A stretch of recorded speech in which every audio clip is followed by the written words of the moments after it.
राज्यात महायुतीचे 65 ते 70 उमेदवार हे बिनविरोध विजयी झालेले आहेत आणि यावरून आता विरोधक आक्रमक झालेत। मनसे नेते या बिनविरोध पॅटर्न विरोधात हायकोर्टामध्ये गेलेले आहेत। पैशांचा आमिष, तपास यंत्रणांचा दबाव टाकून विरोधी उमेदवारांना माघार घ्यायला लावल्याचा आरोप मनसेने केलाय। सोबत आपल्याकडे काही पुरावेही असल्याचं मनसे नेते अविनाश जाधवांनी सांगितलेलं आहे। हे सर्व पुरावे मनसे कोर्टामध्ये सादर करणार आहे।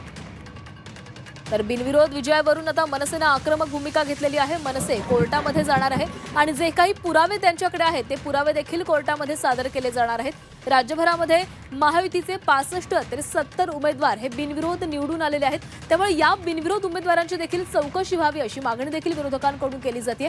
आता मनसेने या संदर्भात या विरोधामध्ये कोर्टामध्ये जाण्याचा निर्णय घेतलेला आहे।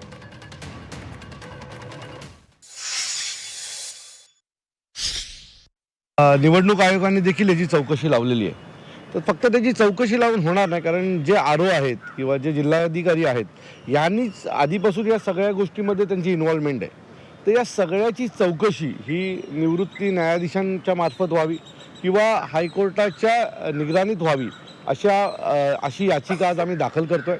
आणि जर खरंच न्याय द्यायचा असेल तर मला असं वाटतं की यात एका वेगळ्या संस्थेकडनं ही सगळी चौकशी व्हावी आणि तोपर्यंत हा संपूर्ण निकाल हा राखून ठेवला पाहिजे।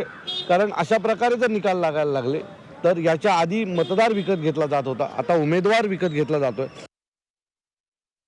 तो नोटा हा देखील एक ऑप्शन आहे, बरोबर आहे। आता नोटा ऑप्शन जर तिथे असेल तर मग नोटा आणि जो काही एक उरलाय तो उमेदवार यांच्यात निवडणूक झाली पाहिजे। किमान लोकांना कळलं पाहिजे ना की तुम्ही दिलेला उमेदवार आम्हाला पसंत नाहीये। मी तुम्हाला सांगतो, नोटा ऑप्शनचा जर वापर केला ना तर आत्ताच्या घडीला सर्व जागेंवर किमान 10,000 मतं यांच्या विरोधात पडतील।